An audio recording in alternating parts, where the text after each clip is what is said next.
11 people have died, including 8 children, in a school bus crash in China.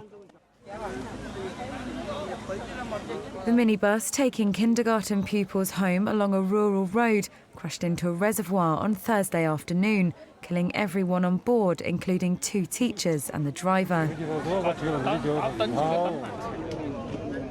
Rescue efforts were delayed due to the remoteness of the area where the accident occurred and the fact that the minibus was completely submerged. China News Service said the narrow dirt road flanked by a mountain on one side had no guardrail and all of the victims' bodies were recovered.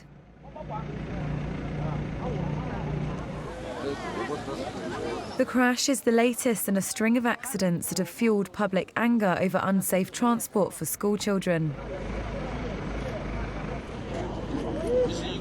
Local authorities have launched an investigation into the incident.